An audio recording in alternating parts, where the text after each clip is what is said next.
आए हैं और क्या लेकर जाएंगे। जो बोया है वही तो काट के जाएंगे। जो बोया है वही कटेगा, इससे अलावा कुछ नहीं कर सकता। आपने अमरूद का पेड़ बोया तो आप अमरूद के पेड़ के फल खा सकते हो, उससे अनार नहीं खा सकते मेरे पेड़, है ना। बोल बाके बिहारी लाल की।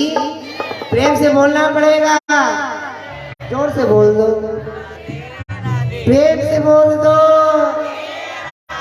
तो मेरे प्यारे, जब आप घर में बहू को सास समझोगे तो कुछ नहीं जाएगा। अरे मान मेरा कहना नहीं तो पछताएगा। अरे मिट्टी का खिलौना मिट्टी में मिल जाएगा। इस शरीर पर घमंड दिखाते हो किस बात का, ये शरीर किसी का नहीं रहेगा। और कह रहा हूँ सबको, मान मेरा कहना नहीं तो पछताएगा। अरे मिट्टी का खिलौना मिट्टी में मिल जाएगा। मिट्टी का खिलौना मिट्टी में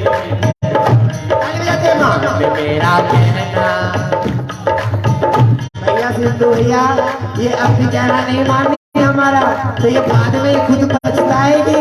एक बार लंबे लंबे हाथ उठाकर एक दो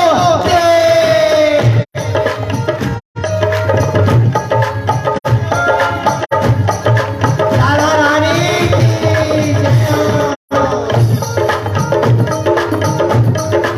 के लिए ताली बजाएगा।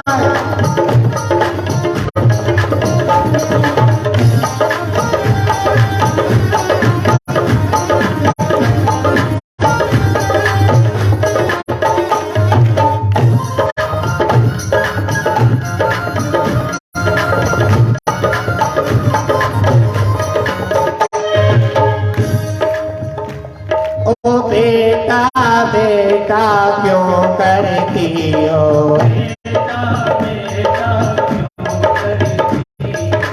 वो तो बेटा बेटा है, मेरा बेटा है, ये मेरा बेटा है। पर ये बेटा वही है जब आपकी चिता घर से निकलने के लिए तैयार होगी तो एक नाक का खोखा भी नहीं छोड़ेगा, आपकी नाक में सोने का वो भी नहीं छोड़ेगा बेटा। जब आप अपने घर से मर जाओगी या मैं मर जाऊंगा तो वही बच्चे आग लगाने के लिए तुरंत ले जाएगा कि चलो चलो जल्दी ले चलो। ओ बेटा बेटा क्यों करती हो,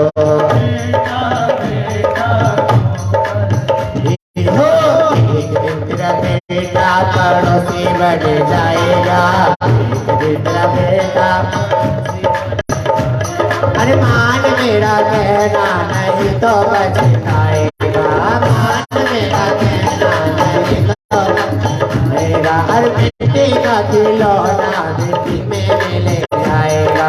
मिट्टी का खिलौना। ताली बजाते हुए एक दो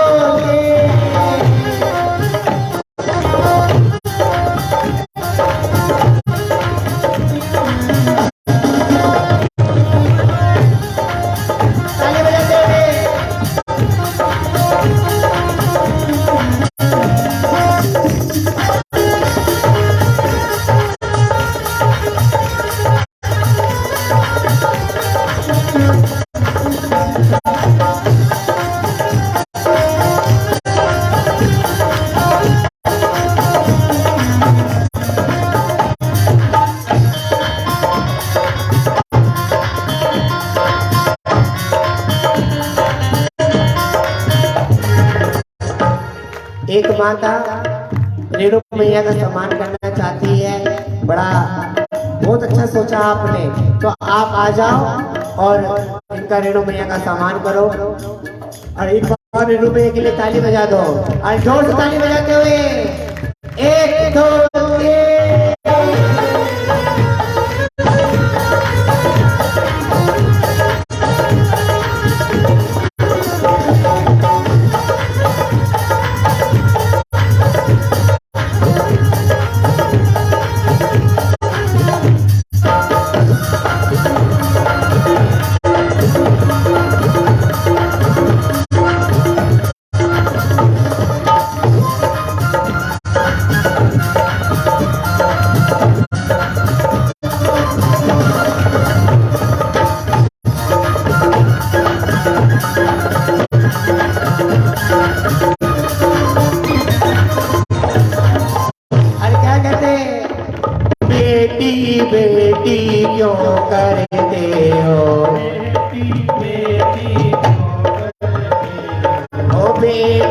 बेटी क्यों करते हो,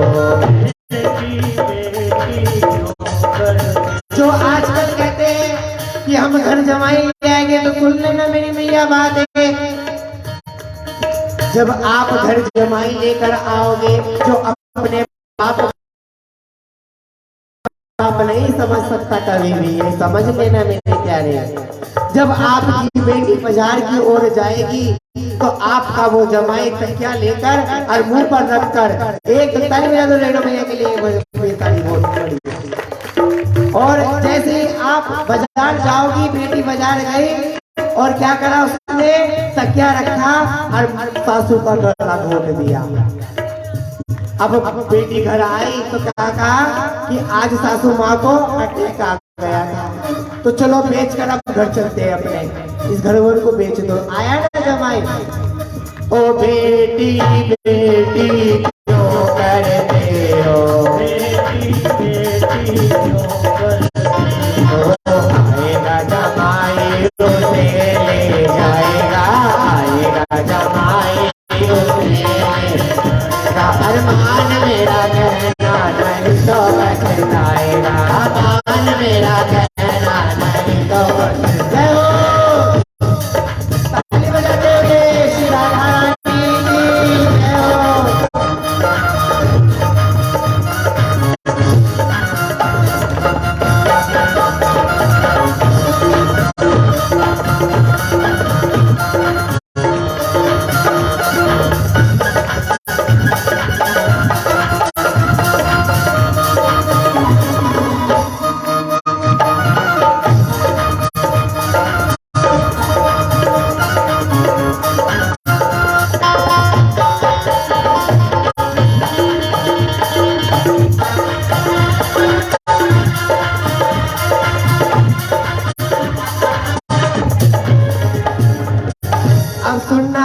पड़ोसियों के लिए कह रहा हूँ, जो आजकल मेरी मैया करती है, कहीं जागरण में जाना हो या कीर्तन में जाना हो, तो पड़ोसियों को आवाज देती है, अरे चल रही है क्या। ये तो अच्छी बात है, पर किसी के घर में झगड़ा हो रहा हो तो एक पड़ोसन को नहीं, सारी पड़ोसन को जगा, अरे चल चल चल, लड़ाई हो गई, लड़ाई हो गई, लड़ाई हो गई, झगड़ा हो गई, जल्दी चल फटाफट भाग भाग। तो वो पड़ोसन क्या करती है, सुनना, पड़ोसी पड़ोसी क्यों करते हो, पड़ोसी पड़ोसी क्यों करते हो, आएगा पड़ोसी और आग लगा जाएगा। कैसे आग लगा जाएगा पता है, आप कथा में बैठी हो, किसी की सास और बहू ना आई तो उठेगी यहाँ से कहेगी तेरी सास को कुछ काम नहीं, कथा में बैठी रहती, जब देखो। और जब आप घर की ओर जाओगे तो आपकी बहू को कह देगी, अरे सुनिए जब से तू गई तेरी बहू पड़ी पड़ी सो रही है, फोन में बात करने काम नहीं करा, और दोनों में भिंडी भिंडी कहेंगे, क्योंकि आग लगा दी है पड़ोसी ने आकर बीच में, है ना। मान मेरा कहना नहीं तो पछताएगा, बेटे का खिलौना बेटे ले जाएगा, बेटे का खिलौना बेटे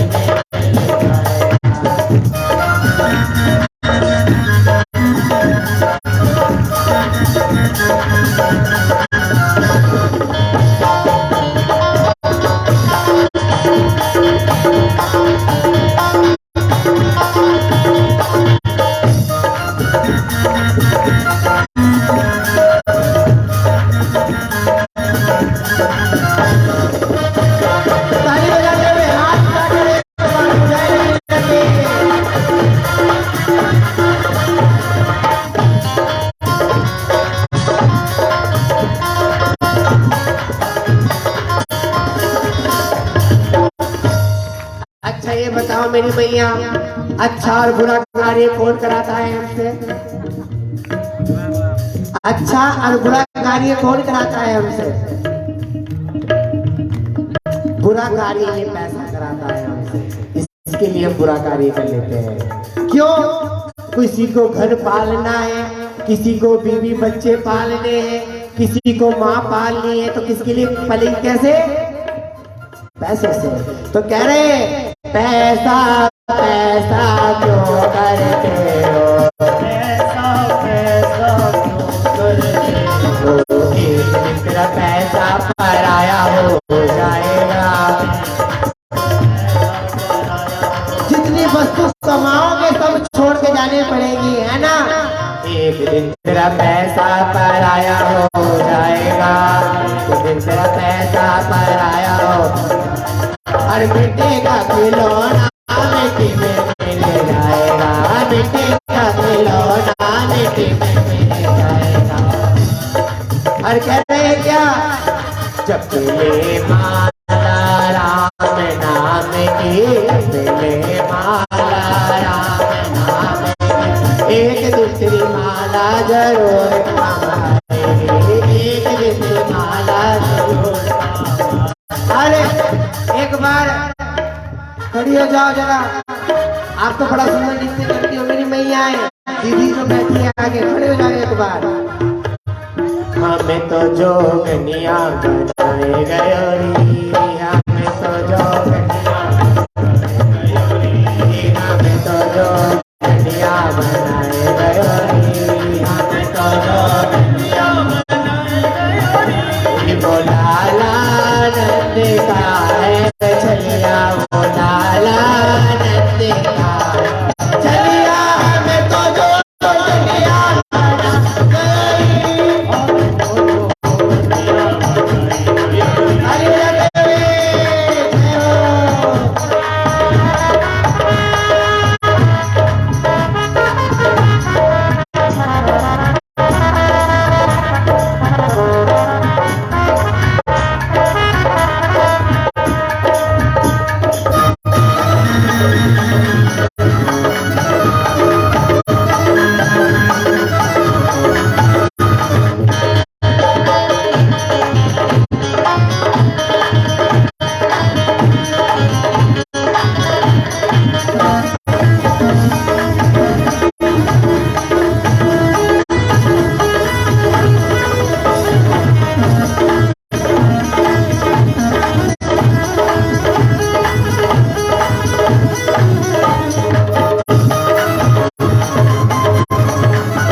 खावे माखन मिश्री, अब तो खावे माखन मिश्री, हमें तो खट्टी लस्सी पिलाए गयो रे, हमें तो खट्टी लस्सी पिलाए गयो रे, हमें तो जोगनिया बनाए गयो रे, हमें तो जोगनिया बनाए गयो रे।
चाहती है श्याम की, तो खड़े तो हो जाओ एक बार, आज खड़े हो जाओ।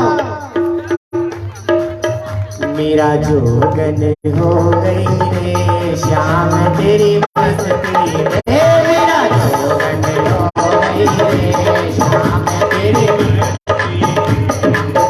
अभी तो जोगन बनना चाह रही थी, जब मस्ती की बात आई तो नीचे बैठ के जोगन ऐसे नहीं बनती। मीरा नाची है गली गली में, सड़कों पे नाची, जिसके लिए कन्हैया के लिए यहाँ सड़क पे नहीं नाचना है, या तो श्याम के सामने नाचना है मेरे भैया। एक बार खड़ी हो जाओ, खड़े हो जाओ। मेरा जोगन हो गई रे श्याम तेरी मस्ती में, मेरा जोगन हो गई रे श्याम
विष का प्याला पी मेरा, रानी ने विष का,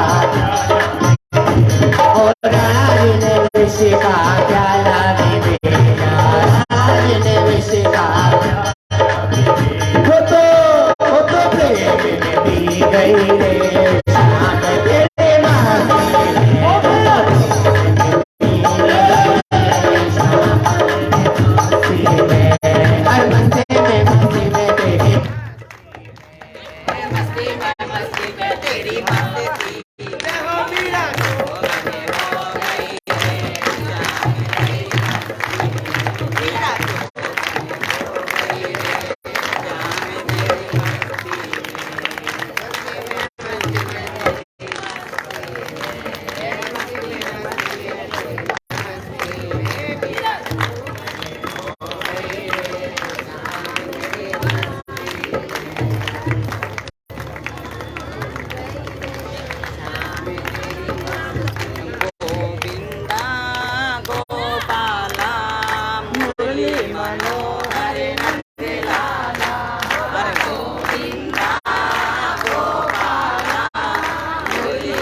मुरली मनोहर नंद लाला गोविंदा गोपाला मुरली मनोहर नंद लाला मने मोहन कब आओगे मने मोहन कब आओगे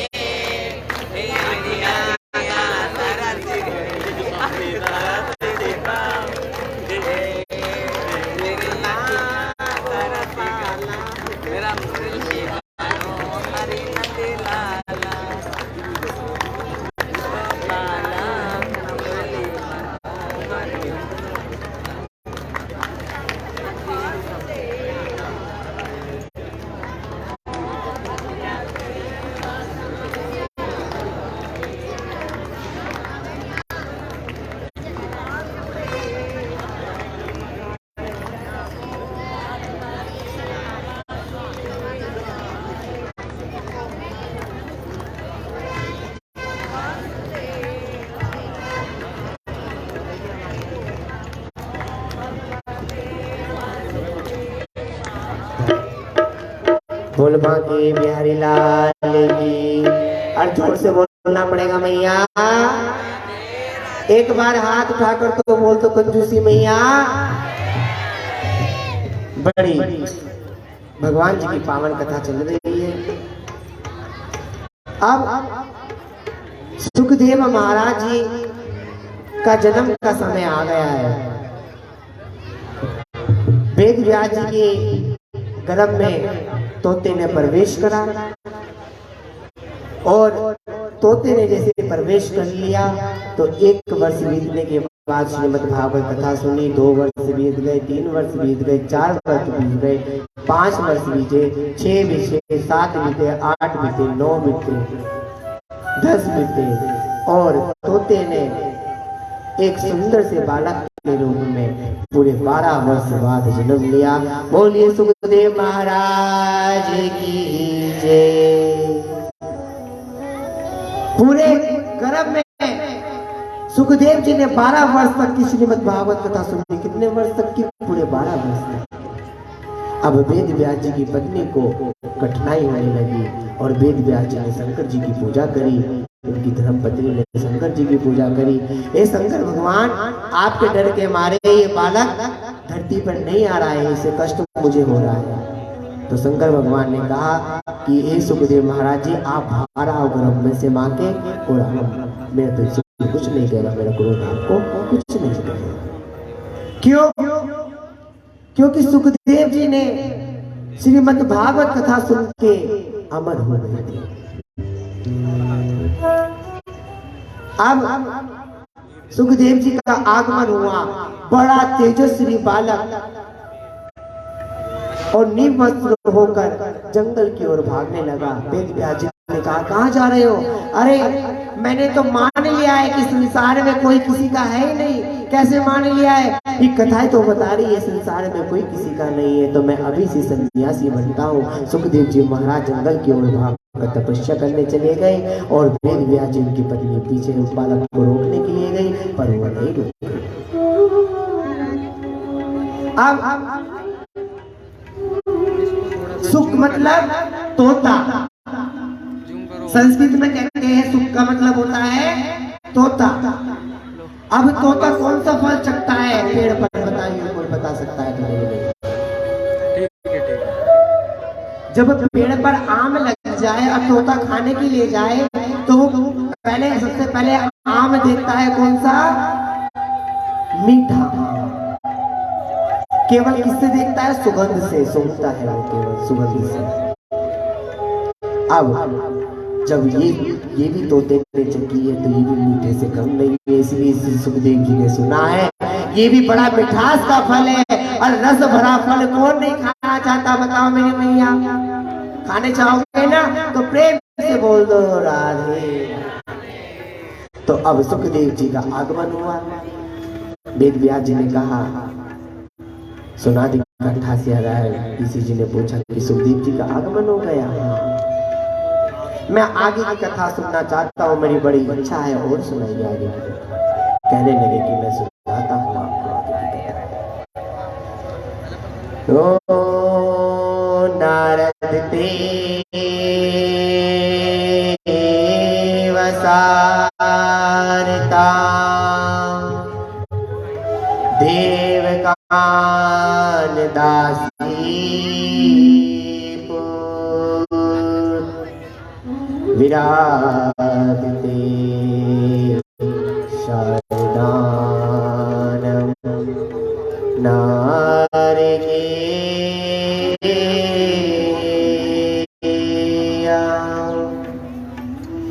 ये नारद जी कौन है? आपको पता है नारद के पूर्व जन्म की कथा? किसी को पता है?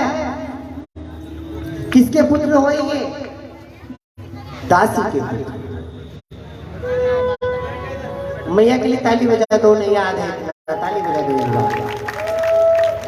अब नारद के पूर्व जन्म की कथा सुनाने लगे। वेद व्यास जी कहने लगे ये दासी के पुत्र हुए।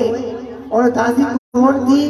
वो नित्य साधु संतों की सेवा करती थी, पूजा करती थी, पाठ करती थी। जो उनका झूठा बच जाए उसका भोजन करा करती थी, संतों के प्रति प्रेम रखती थी।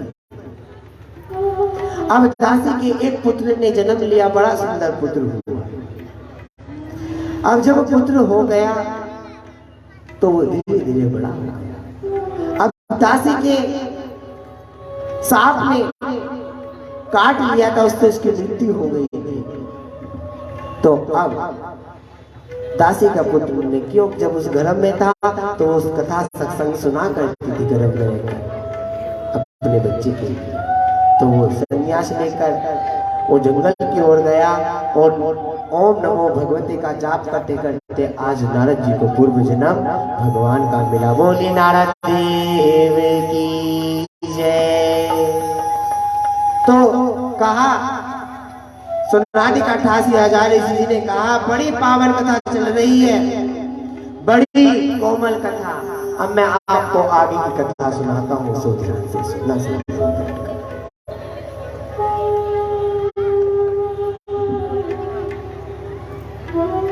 दान बिन धानी रहो सोए ऐसे, गगन सोन जैसे हंस के संग में,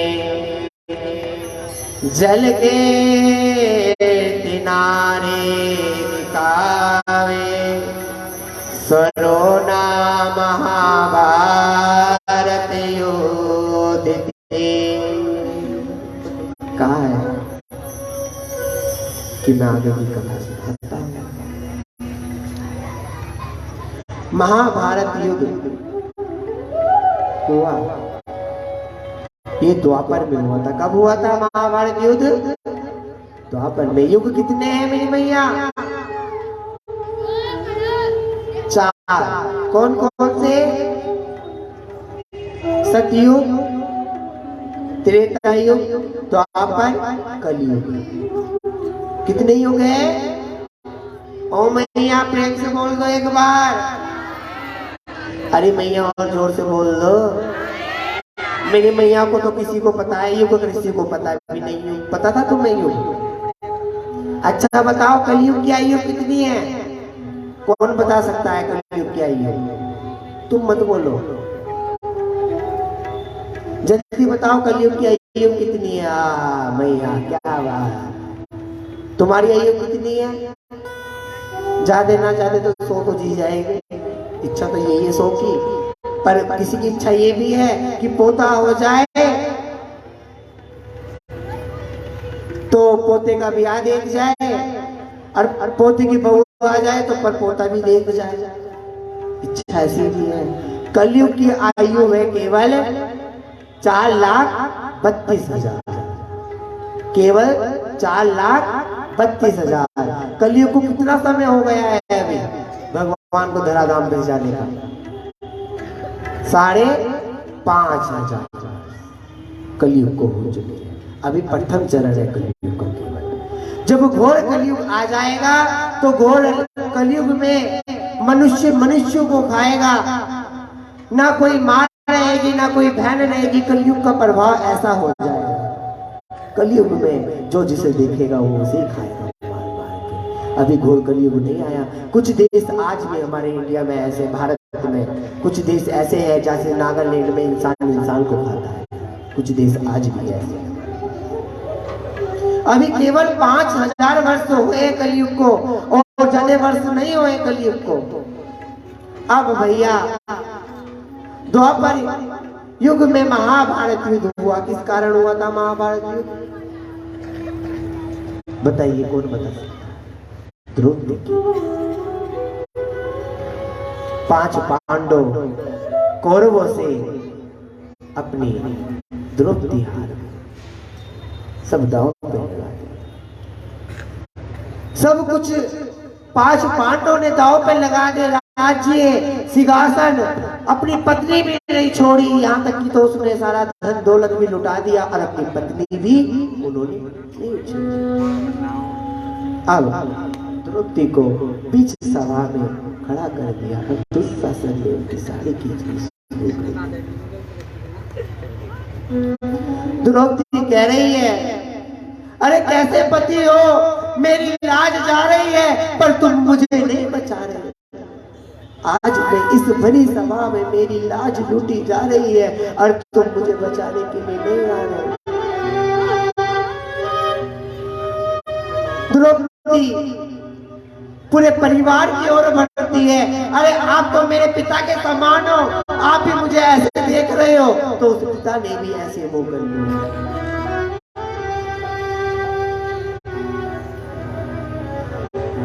माता के पास, महिला के पास क्या होता है बताओ? महिला के पास सबसे बड़ी क्या चीज होती है दुनिया में? उसकी इज्जत।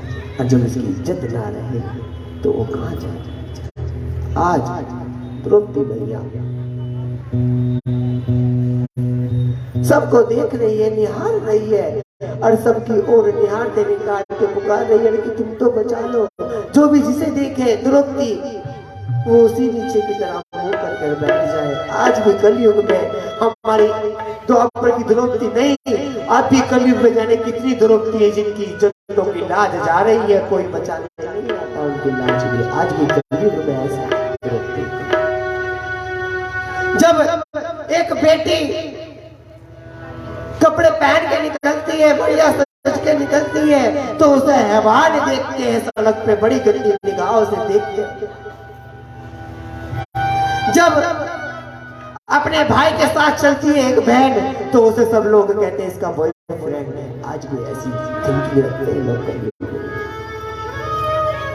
पर आज द्रौपदी माँ की लाज जा रही है, कलयुग में भी हमारी माँ बहनों की लाज जाती रहती है। दिल्ली में देख लो कितनी माँ की, कितनी बहनों की, अरे बहन तो छोड़ो 5 वर्ष की बच्चियों को भी नहीं छोड़ रहे हैवान लोग, उनकी भी इज्जत लूटी जा रही है। इस देश का क्या होगा जब जिस देश में माँ बहन भी सुरक्षित ना हो, उस देश का क्या हो सकता है? क्या है? कुछ नहीं हो सकता।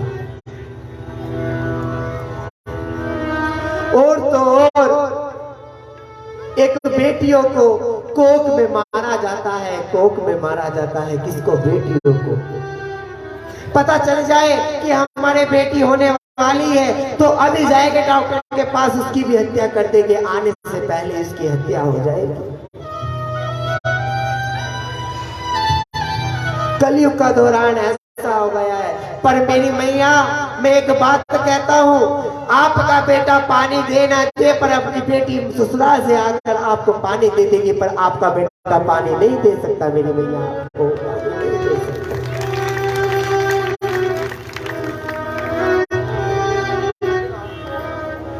उगाते हैं बेटों को, उग जाती है बेटियां, पढ़ाते हैं बेटों को, पढ़ जाती है बेटियां। कैसे? बेटी को डालेंगे सरकारी स्कूल में और बेटे को डालेगी इंग्लिश मीडियम में, पर वो सरकारी स्कूल में भी बैठकर चांद पर पहुंच जाती है हमारी बेटियां। उगाते हैं बेटियों को, उग जाते हैं बेटे, ना सॉरी, उगाते हैं बेटों को, उग जाती है बेटियां, पढ़ाते हैं बेटों को, पढ़ जाती है बेटियां, पढ़ाते हैं बेटों को और चंद्रमा पे चढ़ जाती है बेटियां। आज भी चंद्रमा पे जो सबसे पहले चढ़ी है वो भी एक महिला है, एक माँ है। पर मेरे दुनिया में क्या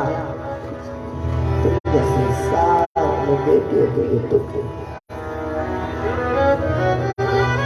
उस बेटी से पूछना जो बेटी घर में होती है, जब उसका क्या होता है, और जिनके माँ बाप नहीं होते तो उससे भी पूछना उनका क्या होता है। माँ बाप के बाहर निकल जाएंगे, घर से बाहर जरूर निकल जाएंगे बेटे, पर जिनकी माँ नहीं होती, बाप नहीं होती, तो उनका दर्द को नहीं पता होता है क्या होता है। माँ डांटेगी तो माँ प्यार करने वाली भी होती है, माँ मार देगी तो सुबह रोटी देने वाली भी माँ होती है। पर आजकल के बच्चे नहीं समझ पाते इस चीज को, और कलयुग में भी हैवान हो गए। द्रौपदी कह रही है पांडव से कि मेरी लाज क्यों जा रही है, तुमने मुझे क्यों दांव पे लगाया, किस कारण दांव पे लगाया?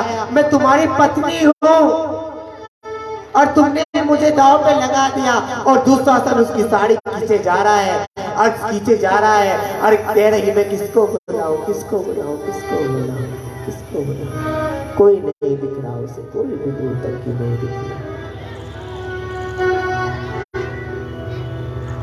अब द्रौपदी ने दोनों साड़ी अपने हाथ से पकड़ रखी, दुशासन को कह रही छोड़ दे, मुझे मत खींच, मेरी लाज चली जाएगी, और जब मेरी लाज चली जाएगी तो मेरे पास इज्जत भी मेरी नहीं रहेगी, और तुम तो मेरे सब परिवार हो, आज तुम मुझे क्यों खींच रहे हो?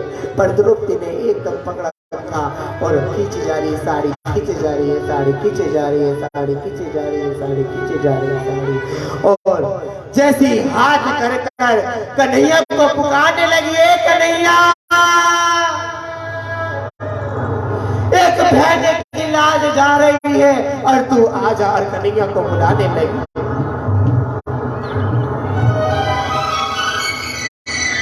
मैंने मोहन को बुलाया है, वो आता होगा।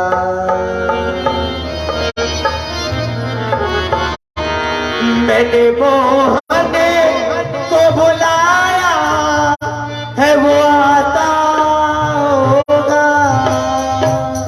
आज द्रौपदी बुला रही है और हम भी बुलाएंगे कि हमारी भी लाज रखना कन्हैया, अपने सामने हम तुझे बुला रहे हैं।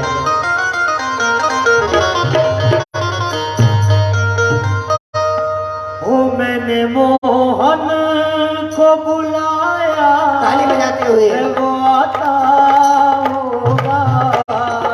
मैंने मोहन कौन कौन बुलाया? भैया को हाथ उठाकर आता होगा। मैंने मोहन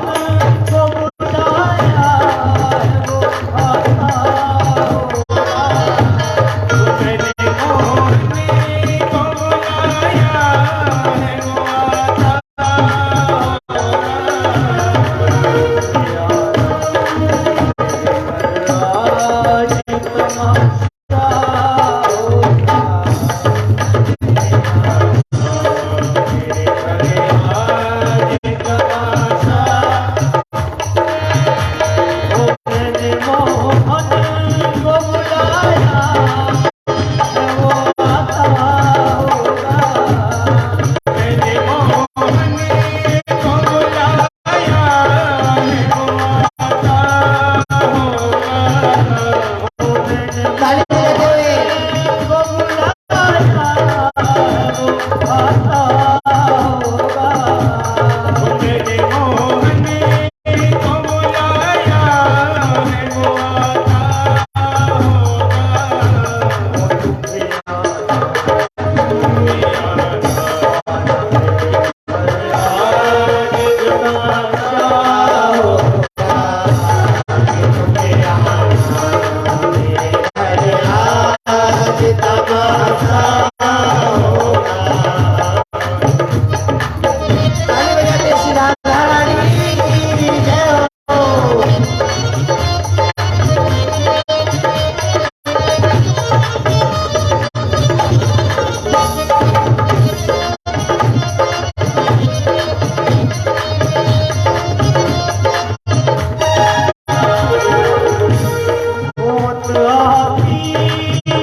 अब द्रौपदी ने रोते रोते एक हाथ से साड़ी पकड़ के कन्हैया को पुकारने लगी, एक कन्हैया आजा, एक कन्हैया आजा, मेरी लाज बचा जा।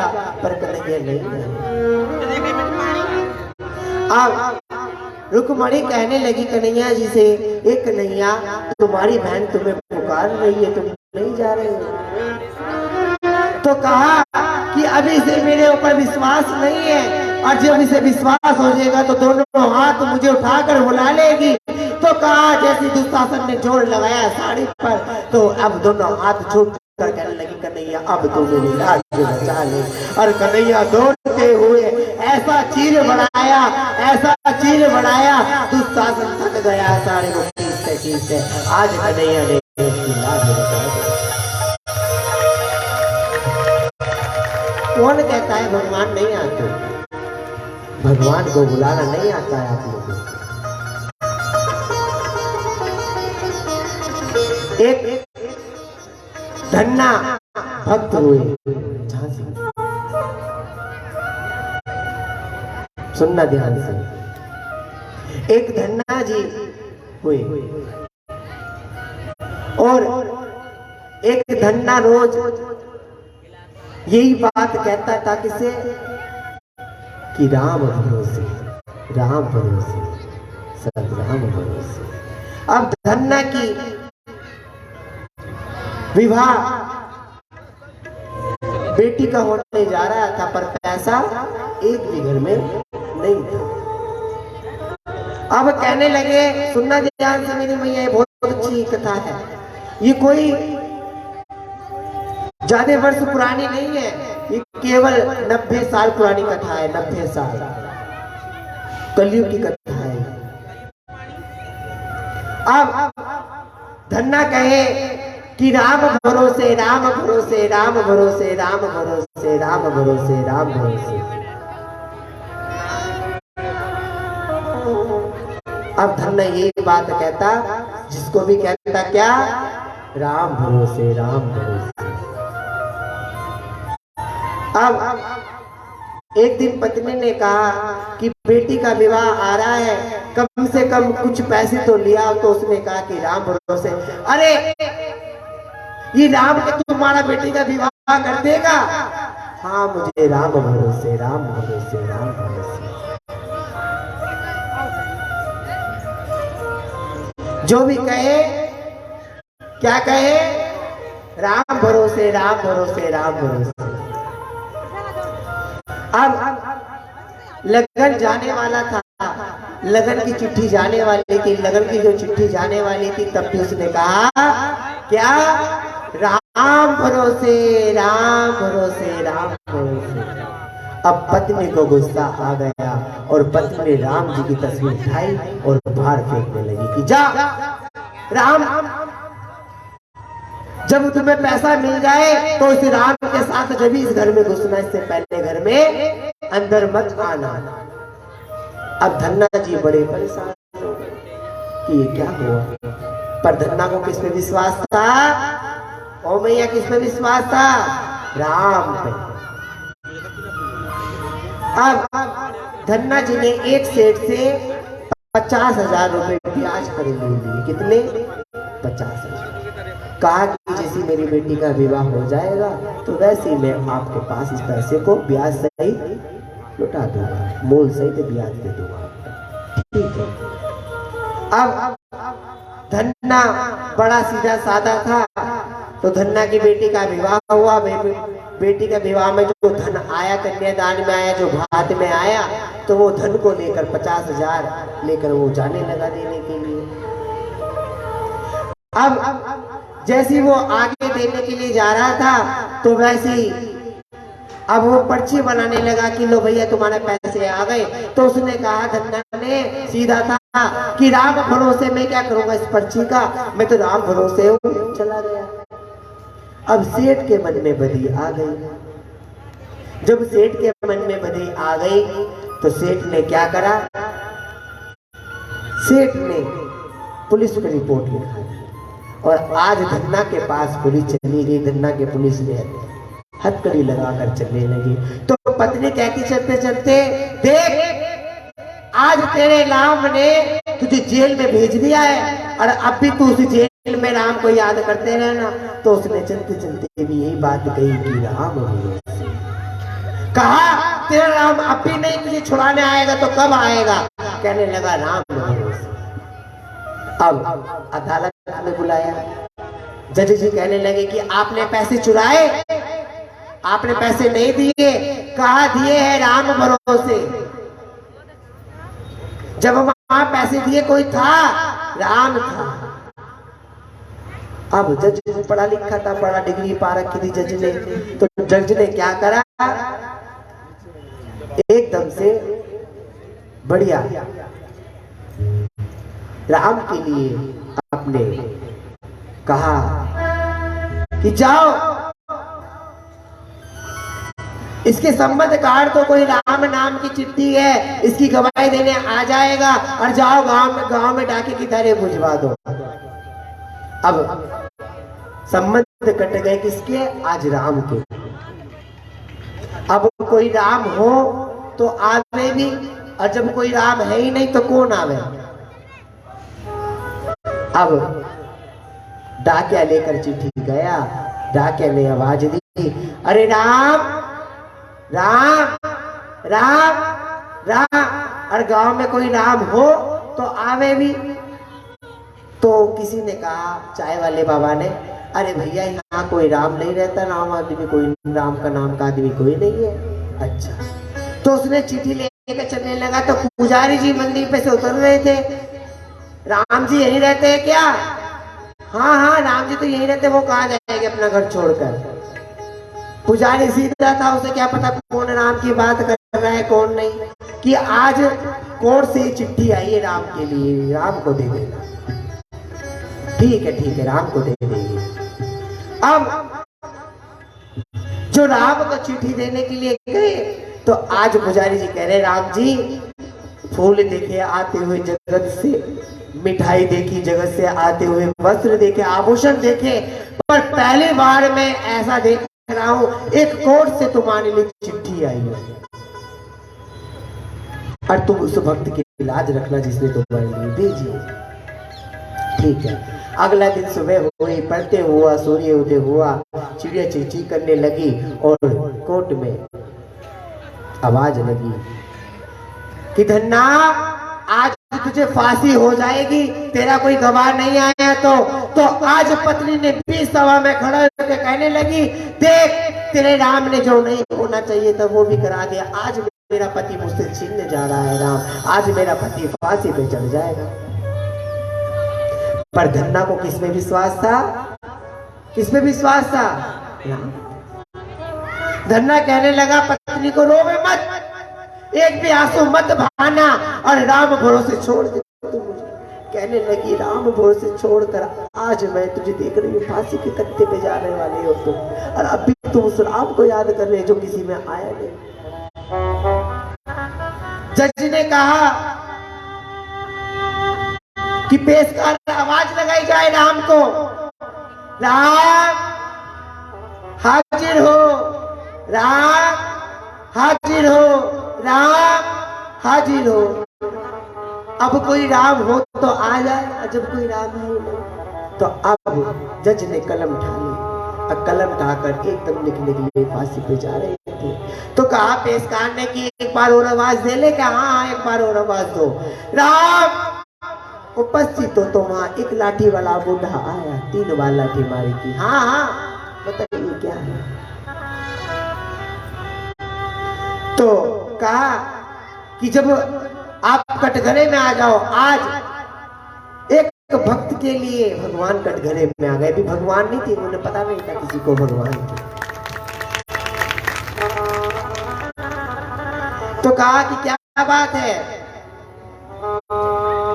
ये बताइए, तुम्हारे सामने पैसे दिए? हाँ इन्हें मेरे सामने पैसे दिए। क्या सबूत है? जाओ इसकी लाल किताब के अंदर वो पर्ची रखी जो देने वाला था। सेठ कहने लगा, ऐसे कैसे पता चल गया? अब सिपाहियों को भेजा गया। सिपाही ने जैसी दरवाजा खोला तो वहां पर वो पर्ची के लिए देखी, पर्ची मिल गई और वो आदमी चला गया। अब धन्ना से कहने लगे, धन्ना मुझे जिस राम के पास ले चलो ना, जज जो राम आपकी गवाही देने हैं। तो कहे ठीक है मैं चलता हूँ। धन्ना सीधा था, धन्ना मंदिर में ले गया और मंदिर में जो जज को खड़ा करा, उस घोड़े की शक्ल और राम जी की शक्ल सेम थी। तो कहा कि मेरे राम स्वयं देने आए थे, और जिसको राम के ऊपर भरोसा होता है तो जीवन में राम उसके पास अवश्य आता है। तुम्हें बुलाना नहीं आता मेरे प्यारे, कन्हैया को एक बार बुला के तो देखो, वो दौड़ता तो हुआ तुम्हारी तरफ आ जाएगा। ये मेरा विश्वास है, कन्हैया नहीं आया ऐसा कभी हो नहीं सकता। कन्हैया आता है पर आपको बुलाना नहीं आता। आपको तो केवल क्या दिखता है? आपको तो ये दिखता है कि आज दुख है तो भगवान को याद कर लो, और कल सुख आ जाएगा तो भगवान को याद नहीं करेगा।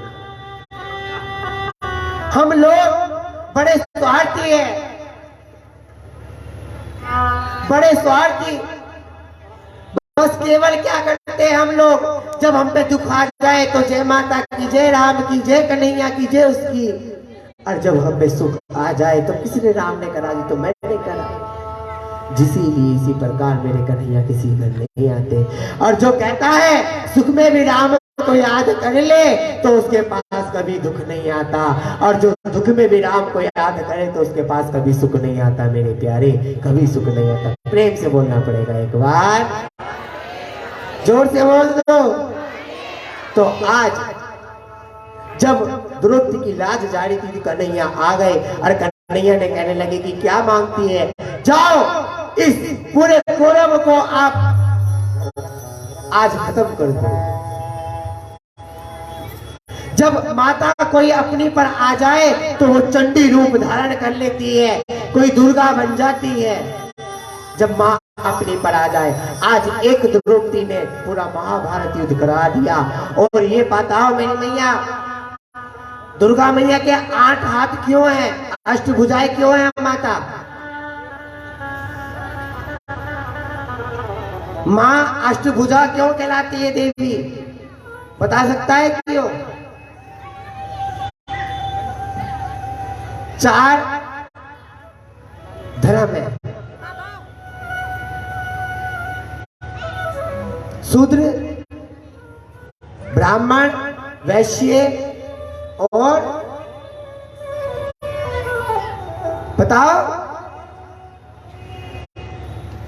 ब्राह्मण, वैश्य, शूद्र और क्षत्रिय। अब चारों के हाथ कितने होते हैं? एक के जने के हाथ कितने होते हैं? 2। अब 2 चारों को मिला दो तो अष्टभुजा दुर्गा बन जाती है। और जब मां दुर्गा रूप धारण कर ले तो पापियों का संहार कर देती है। मेरे प्यारे, आज द्रौपदी ने दुर्गा रूप, चंडी रूप धारण कर कर पूरे कौरवों को मरवा दिया। जीत क्यों हुई? क्योंकि उनके पास धर्म था। आजा अधर्म हो तो उसकी कभी जीत नहीं होती। अब दुर्योधन बीच सभा में तड़प रहा है और भीम ने उसकी जगह फाड़ दी, तो उसे रोना आ रहा है कि जाओ कोई उनको ले आओ और मैं उन्हें मार दूं। तो अस्थामा आया भागता हुआ। अस्थामा ने कहा कि क्यों नहीं मारोगे, तुम उन्हें मारोगे। हम धर्म से युद्ध नहीं जीते तो आज हम छल से युद्ध जीतेंगे। तो अब अस्थामा रात हुई, रात को उनके शिविर में गया और शिविर में 5 जनों के सर लेकर काट और छोड़ दिए। तो कहा कि भीम का सर लाओ। दुर्योधन ने कहा भीम का लाओ, और जो भीम का सर कुचला तो कहा ये भीम का सर नहीं हो सकता। जो थोड़ा सा मेरे दिन निकला तो वहां देखा कि मैंने तो अपने भतीजे का सर।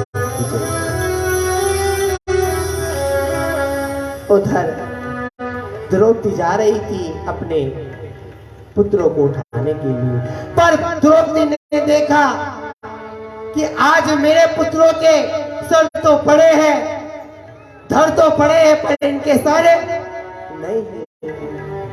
और द्रौपदी एकदम तेजी देने लगी,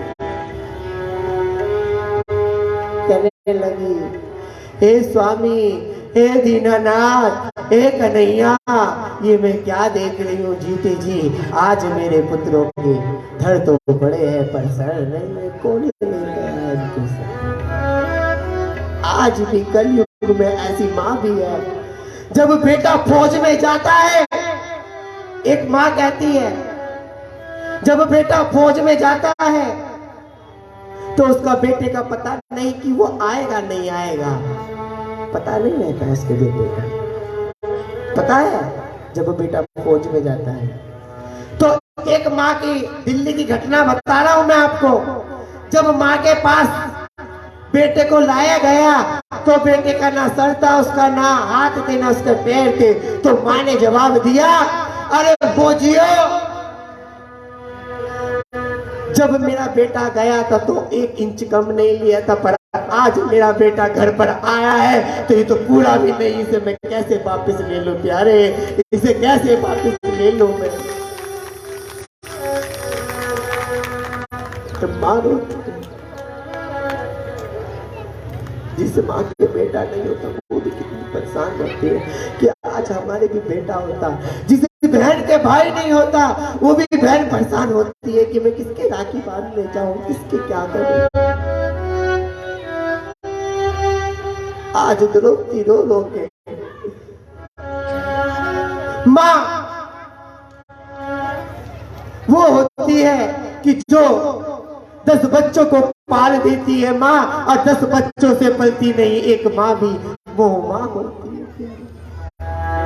और आज उस माँ का दिल भर आया। द्रौपदी कहने लगी कि कैसे दूध पिलाऊंगी, कैसे वो खिलाऊंगी।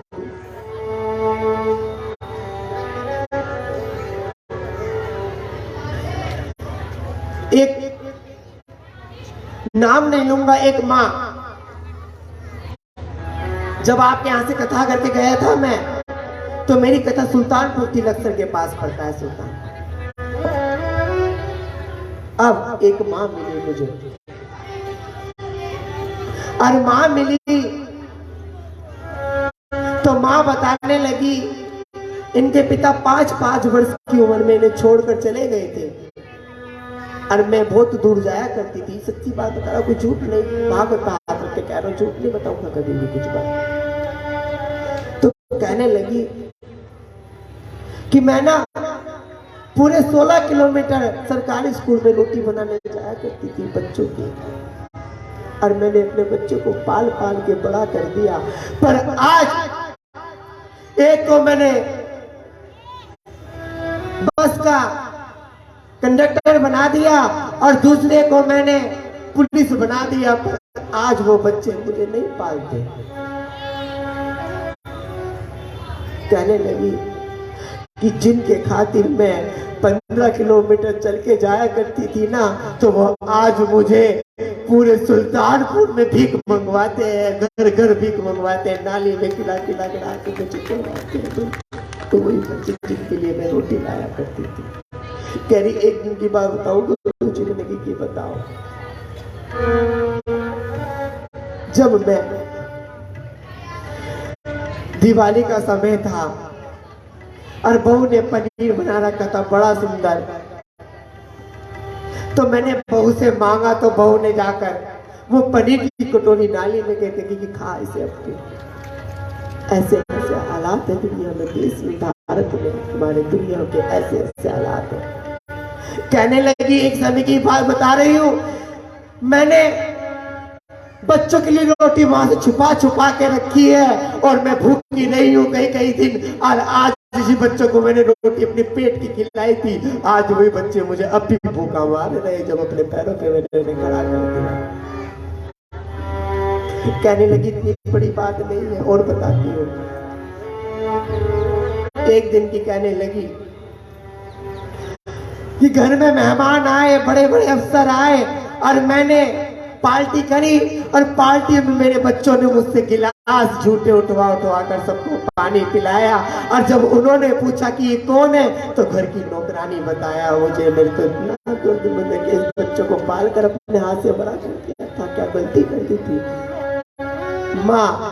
माँ वो होती है जो अपने बच्चों को खूब खिलाती है।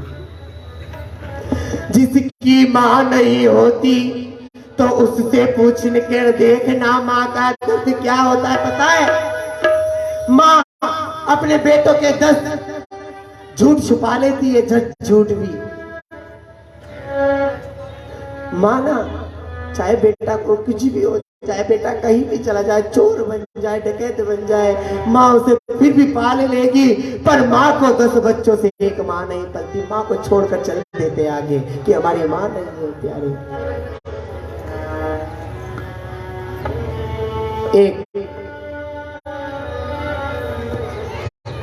एक सच्ची घटना बता रहा हूं, झूठ नहीं बताऊंगा। ये भी एक और बताऊंगा बस। एक माँ का बच्चा कर्ज उतारने चला कि आज माँ मैं तेरा कर्ज उतारूंगा। माँ ने कहा बेटा तू मेरा कर्ज कभी नहीं उतार सकता। कहा नहीं माँ मैं तेरा कर्ज जरूर उतारूंगा। कि नहीं बेटा तू कर्ज नहीं उतार सकता मेरा, कभी भी तू मेरा कर्ज नहीं उतार सकता। माँ ने कहा कि ठीक है बेटा, एक रात सोना पड़ेगा तुझे मेरे पास।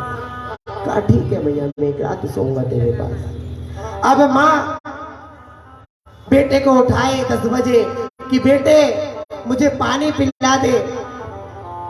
वो पानी खिलाया तो माँ के हाथ से गिर गया बिस्तर पे। माँ ने दोबारा उठाया, बेटा पानी पिला दे। फिर वो पानी लाया, फिर वो बिस्तर पे गिर गया। फिर वो तिवारा पानी लाया, तिवारा बिस्तर पे गिर गया। फिर वो चौथी बार पानी लाया तो वो सारा बिस्तर पे गिर गया। तो कहने लगा माँ से, अरे माँ मैं इस बिस्तर पे सोऊंगा। तो माँ ने कहा कि बेटा ये तू फिर भी पानी है, मैं तेरे हर हर वक्त तेरे मल मूत्र पे सोई हूँ। अरे रात नहीं जाने कितनी रात तुझे सूखे पे अपनी छाती पे सुलाया है, और तू आज इस पानी पे नहीं सो सकता तो तू मेरा कभी कर्ज नहीं चुका सकता। ओ माँ, ओ माँ,